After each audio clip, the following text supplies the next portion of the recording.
નાની વાતમાં આપણે આજે પુષ્ટિ સંહિતા ભાગ બીજો પાના નંબર 60 વિષય છે વ્રજ ગોકુળ જમના ગોવર્ધન રહે સદા સંગોસંગ. પાના નંબર 60 ઉપર પ્રભુ શ્રી ગોપાલાલજી અને લાલ બાવા એટલે કે ગોપેન્દ્રલાલજી રાજકોટમાં બિરાજે છે. એ પ્રસંગ છે. પ્રભુજી તથા લાલ બાવા સંધ્યા સમયે રાજમહેલની અટારીમાં બિરાજી રહ્યા છે.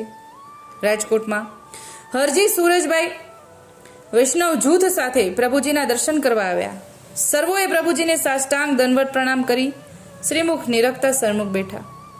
વિભાજી તથા ગંગાબાઈ શ્રીજી તથા લાલબાવાની પાસે ઊભા રહીને વિંજનવાય રસ ઢોળે છે, પુલકિત થઈ રહ્યા છે. લાલન વ્રજરાજ ગંગાબાઈને ઉદ્દેશીને કહે છે, ગંગાબાઈ કહા મનોરથ મન મેં સોચત હો. વ્રજરાજની વાણી સાંભળતા ગંગાબાઈ પ્રેમાવશ થતા બોલ્યા, રાજ રાજ ખમ્મા ખમ્મા. પ્રભુ મારા મનની આપ જાણી ગયા, આપ તો અંતર્યામી છો. પ્રભુ વ્રજરાજ કુમાર લાડીલા વારી જાઉં. પ્રભુ મારા મનમાં અલૌકિક વ્રજભૂમિ અને ઠકરાણી ઘાટે બિરાજતા શ્રી યમુના મહારાણીજી અને તેના ઉપર આપ વ્રજ સુંદરીઓ સાથે કેલ કરતા દર્શન કરવાની અને ગોકુળ ગોવર્ધનની છબી નિરખવાની મનોકામના સેવી રહી છું.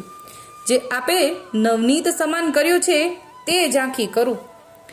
એક વાક્યની અંદર આખું વ્રજમંડળ અને ઠાકોરજીની લીલા, બાળ લીલા, યમુનાજીના ઘાટ, યમુના મહારાણીજીના દર્શન અને રાસ, આ બધો એક વાક્યની અંદર મનોરથ એમને વ્યક્ત કર્યો રાણી ગંગાબાઈએ. ત્યારે લાલજી ગોપેન્દ્રલાલજી હસતા હસતા કહ્યું, અરે ગંગાબાઈ, એ સર્વ તો શ્રી અન્નાજીના શ્રીઅંગમાંથી પ્રગટ થયા છે. એટલે કે વ્રજ, યમુનાજી, ગોવર્ધન, આ બધું અન્નાજીના શ્રીઅંગમાંથી પ્રગટ થયું છે. એ સર્વ શ્રીઅંગની સૃષ્ટિનો લીલા વિલાસ અલૌકિક સ્વરૂપ છે. શ્રીજીના હૃદય કમળમાંથી યમુનાજી પ્રગટ થયા છે. મનમાંથી ગોવર્ધન અને ચરણથી વ્રજભૂમિ અને શ્રીઅંગમાંથી સર્વ વ્રજભક્ત પ્રગટ થયા છે. એટલે કે હૃદયમાંથી યમુનાજીનું પ્રાગટ્ય થયું, મનમાંથી ગોવર્ધન પ્રગટ થયા, ચરણથી વ્રજભૂમિ અને શ્રીઅંગથી વ્રજભક્ત પ્રગટ થયા. જ્યાં જ્યાં આપ પધારે તਹਾਂ તਹਾਂ તે સર્વ વ્રજ ગોકુલ જમના ગોવર્ધન સદા આપની સાથે સાથે રહે છે.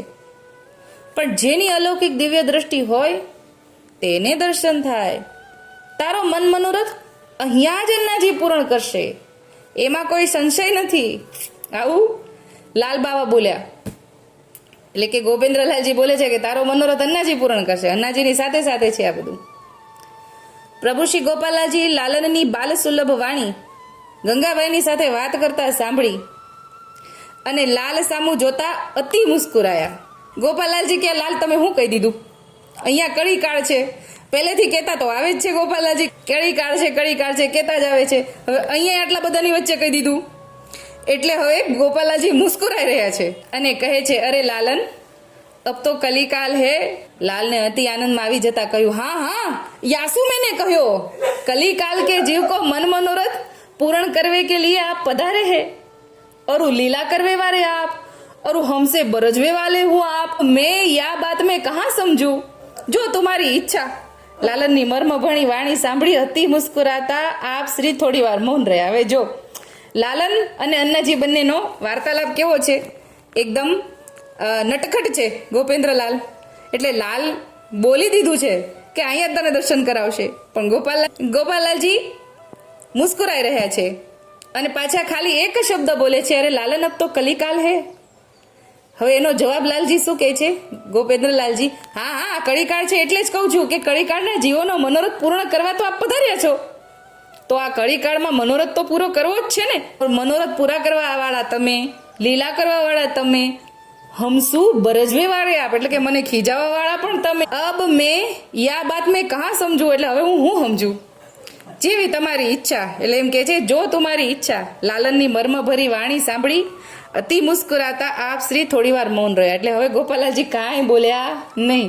બધા વચ્ચે પછી કેટલું બોલવાનું હોય, બે જણા અન્નાજી લાલન બંને કેટલીક વાત કરે. પછી પ્રભુ શ્રી ગોપાલાલજીએ કહ્યું, લાલ तुम इन सब सोरठी वैष्णव के आगे परदेश की रीति सु बात करे, तुम्हारी रीति की बात में ये लोग समझेगो नहीं. એટલે ગોપાલાલજી કહે છે કે આ બધાની સામે આ પ્રજની ભાષામાં વાત કરો, વ્રજની ભાષા આ લોકો સમજશે નહીં. લાલજીએ કહ્યું, हाँ हाँ अन्ना जी, पहले पहले परदेश है और तो हमको ब्रज भाषा आછી લાગે, યા શું અમે એ બોલત હે, એટલે કે પેલો વેલો પરદેશ છે અને મને વ્રજ ભાષા સારી લાગે છે એટલે અમે આ ભાષા બોલીએ છીએ.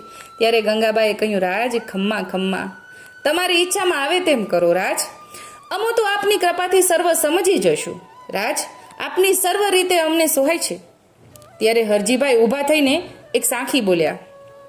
હરજી સુરજવાળા હરજીભાઈ, રસ રીત રસિક કી મોહે સબે સોહાય, તાતે શીતલ જલસુ તુરત આગ બુજાય. પ્રભુ, આપ રસિકની સર્વ રસ રીત અમને સોહાય છે. પ્રભુ, ગરમ કે શીતળ જળ અગ્નિમાં પડતા તરત જ બુજાઈ જાય. પ્રભુ, આપની સુધી કે ટેઢી, એટલે કે આપની સીધી અથવા તો આડી સર્વ રસિક રસ રીતના કારણે અમારો વિરહાગ્નિ તુરત જ બુજાઈ જાય છે. પ્રભુ શ્રી ગોપાલાલજીએ લાલજીની ઈચ્છા જાણીને ગંગાબાઈ સહિત સર્વ જૂથને પોતાની અલૌકિક દિવ્ય રસ લીલાનું દાન કરવા વિચાર્યું. જો હવે ગોપાલાલજીએ કૃપા કરી, ગંગાબાઈનો મનોરથ છે એમાં લાલજીએ તો વિનંતી કરી જ દીધી છે કે અન્નાજી, આપ તમારી આગળ તમારી ઈચ્છા, પણ તમારે તો કરાવવા જ જોઈએ દર્શન. એ લાલજીએ પણ વાત કરી દીધી, એટલે હવે ગોપાલાલજી દર્શન કરાવવાના છે. પ્રભુ શ્રી ગોપાલાલજીના અલૌકિક અદ્ભુત શ્રીઅંગમાંથી અલૌકિક દિવ્ય તેજ પુંજ સહિત સર્વ લીલા વિલાસ પ્રગટ થયો. ક્યાં? રાજકોટમાં. રાજકોટમાં જ વ્રજભૂમિ યમુનાજી, ગોકુળ, ગોવર્ધન સહિત સર્વને પ્રગટ પ્રમાણ દર્શન થયા. આપ શ્રી વ્રજ સુંદરીઓના જૂથ સાથે કલિંદ તનયાના તટ ઉપર ખેલી રહ્યા છે. નૂતન વિલાસ, લીલા વિલાસ સહિત ક્રીડા કેલ કરી રહ્યા છે.